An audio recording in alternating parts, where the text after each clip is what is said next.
Assalamualaikum warahmatullahi wabarakatuh. Kami di sini akan menjelaskan mengenai tahapan-tahapan perencanaan tenaga kerja atau Manpower Planning yang disusun oleh Dila Amalia Rabiha, saya Elsa Anggraeni, Imam Abdul Aziz, dan Raka Imam Rahmawan. Sumber daya manusia atau SDM adalah kemampuan terpadu dari daya pikir dan daya fisik yang dimiliki individu. Perilaku dan sifatnya ditentukan oleh keturunan dan lingkungannya, sedangkan prestasi kerjanya dimotivasi oleh keinginan untuk memenuhi kepuasannya. Perencanaan SDM adalah proses penyusunan rencana ketenagakerjaan secara sistematis yang dijadikan dasar dan acuan dalam penyusunan kebijakan, strategi, dan pelaksanaan program pembangunan ketenagakerjaan yang berkesinambungan. Tahapan-tahapan perencanaan tenaga kerja. A. Perencanaan untuk kebutuhan masa depan. Perencanaan untuk kebutuhan masa depan ini sangat penting karena situasi organisasi baik beban kerja, jumlah pemakai jasa, maupun kemungkinan permasalahan yang dihadapi lebih kompleks. Maka sangat penting adanya perencanaan untuk masa yang akan datang. Untuk keperluan perencanaan ini yang perlu diperhatikan adalah yang pertama, jumlah pegawai yang diperlukan, 2. Kualifikasi yang diperlukan, 3. Jangka waktu kebutuhan pegawai tersebut. B. Perencanaan untuk kesinambungan masa depan. Sedangkan perencanaan untuk kepentingan keseimbangan masa depan harus dianalisis tentang berapa jumlah pegawai yang ada saat ini, yang masih dapat dipertahankan pada masa depan, sehingga untuk rencana kebutuhan pegawai lebih terarah. Adapun yang diperhatikan dalam perencanaan ini adalah yang pertama, jumlah pegawai yang ada saat ini. Yang kedua, usia pegawai dan kemungkinan pensiun. Yang ketiga, jumlah lowongan yang ada. Yang keempat, pegawai yang diperlukan. Perencanaan untuk perekrutan akan menyangkut yang pertama, pengumuman akan kebutuhan pegawai. Yang kedua, jumlah pegawai yang diinginkan. Yang ketiga, penyaringan pegawai. Yang keempat, menarik pegawai yang diperlukan. Perencanaan untuk pengembangan.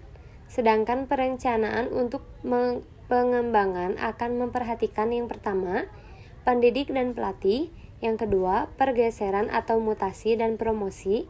Yang ketiga, pengisian bagian-bagian yang memerlukan tenaga ahli dan berpengalaman. Perencanaan SDM sesungguhnya merupakan suatu bentuk program rencana untuk mengidentifikasikan tentang persoalan-persoalan perusahaan, ancaman-ancaman dan peluang-peluang dalam perusahaan dan lingkungan perusahaan. Mengingat erat kaitannya dengan masalah peluang dan hambatan, berarti perencanaan SDM sangat ditentukan oleh pengaruh internal dan eksternal. Setiap perusahaan memiliki kebutuhan SDM yang berbeda-beda. Kebutuhan SDM ini akan diramalkan oleh perusahaan dengan berbagai faktor yang dapat mempengaruhi perkembangan perusahaannya. Faktor-faktor yang harus diperhitungkan dalam meramalkan kebutuhan SDM perusahaan antara lain: pertama, faktor eksternal. Faktor eksternal adalah kondisi lingkungan bisnis yang berbeda di luar kendali perusahaan yang berpengaruh pada rencana strategi dan rencana operasional, sehingga langsung atau tidak langsung berpengaruh pada perencanaan SDM. Faktor eksternal tersebut pada dasarnya dapat dikategorikan sebagai sebab atau alasan permintaan SDM di lingkungan sebuah organisasi atau perusahaan. Sebab atau alasan terdiri dari: pertama, ekonomi nasional dan internasional, global. Faktor ini pada dasarnya berupa kondisi dan kecenderungan pertumbuhan ekonomi dan moneter nasional dan atau internasional yang berpengaruh pada kegiatan bisnis setiap dan semua organisasi atau perusahaan. Yang kedua, sosial, politik, dan budaya. Faktor ini tercermin dalam kondisi kehidupan bermasyarakat, berbangsa, dan bernegara di wilayah negara tempat operasional sebuah organisasi atau perusahaan menjalankan operasional bisnisnya. Ketiga, perkembangan ilmu dan teknologi. Perkembangan dan kemajuan ilmu dan teknologi berpengaruh pada kecepatan dan kualitas proses produksi dalam bentuk teknologi untuk mendesain produk, meningkatkan efisiensi kerja, produktivitas dan kualitas produk, termasuk juga teknologi pemberian pelayanan yang sesuai dengan keinginan dan kebutuhan konsumen. Organisasi yang tidak mampu mengadaptasi kemajuan dan perkembangan teknologi baru yang canggih dalam melaksanakan pekerjaan akan ditinggalkan atau tersisih dalam berkompetisi. Pasar tenaga kerja dan perusahaan pesaing. Pasar tenaga kerja adalah areal geografi yang memiliki persediaan tenaga kerja yang dibutuhkan, demand, sebuah perusahaan. Dan perusahaan pesaing adalah hal yang harus dipertimbangkan dalam memprediksi kebutuhan SDM. Faktor internal. Faktor internal adalah kondisi persiapan dan kesiapan SDM sebuah organisasi atau perusahaan dalam melakukan operasional bisnis pada masa sekarang dan untuk mengantisipasi perkembangan di masa depan. Dengan kata lain, faktor internal adalah alasan permintaan SDM yang bersumber dari kekurangan SDM di dalam organisasi atau perusahaan yang melaksanakan bisnisnya, yang menyebabkan diperlukan penambahan sumber daya manusia. Alasan ini terdiri dari A. Faktor rencana strategi dan rencana operasional. Faktor ini merupakan penyebab utama yang terpenting dalam memprediksi kebutuhan SDM. B. Faktor prediksi produk dan penjualan. Sebuah organisasi atau perusahaan harus melakukan prediksi produk yang akan dihasilkan dan memprediksi pula produk yang bisa dipasarkan.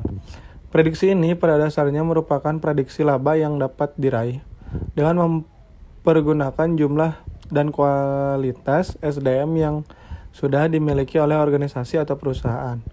Kemungkinan meningkat dan menurun produk dan pemasaran atau laba perusahaan sangat besar pengaruhnya pada prediksi kebutuhan SDM. C. Faktor pembiayaan SDM. Dalam memprediksi kebutuhan SDM, sekurang-kurangnya harus sesuai dengan kemampuan organisasi atau perusahaan membayar upah atau gaji tetap sebagai bagian pembiayaan SDM dan persentase laba yang dapat diraih organisasi atau perusahaan secara berkelanjutan. D. Faktor pembukaan bisnis baru. Pengembangan produk baru akan berdampak diperlukannya penambahan SDM karena terjadi penambahan pekerjaan dan bahkan mungkin bertambahnya jabatan baru. Untuk itu perlu dilakukan prediksi kebutuhan SDM dalam perencanaan SDM, baik jumlah maupun kualitasnya yang disebabkan oleh pengembangan bisnis baru di lingkungan sebuah organisasi atau perusahaan. Succession Solution. Sistem informasi sumber daya manusia adalah program aplikasi komputer yang mengorganisir tata kelola dan tata laksana manajemen sumber daya manusia di perusahaan guna mendukung proses pengambilan keputusan atau decision support system dengan menyediakan berbagai informasi yang diperlukan.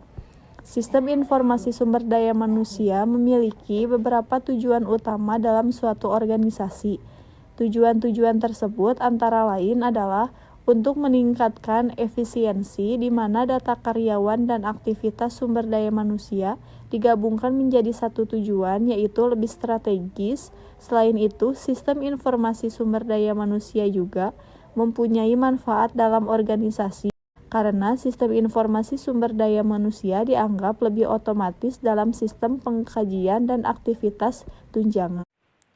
Dengan sistem informasi sumber daya manusia, catatan waktu karyawan dimasukkan dalam sistem dan pengurangan yang sesuai dan penyesuaian karyawan lainnya akan tercermin dalam pengecekan gaji terakhir. Kesimpulannya, perencanaan SDM merupakan suatu bentuk program rencana untuk mengidentifikasikan tentang persoalan-persoalan perusahaan, ancaman-ancaman dan peluang-peluang dalam perusahaan dan lingkungan perusahaan. Tahapan-tahapan perencanaan sumber daya manusia yaitu perencanaan kebutuhan untuk masa depan, perencanaan untuk kebutuhan keseimbangan masa depan, perencanaan untuk perekrutan dan seleksi atau untuk pemberhentian sementara, dan perencanaan untuk pengembangan.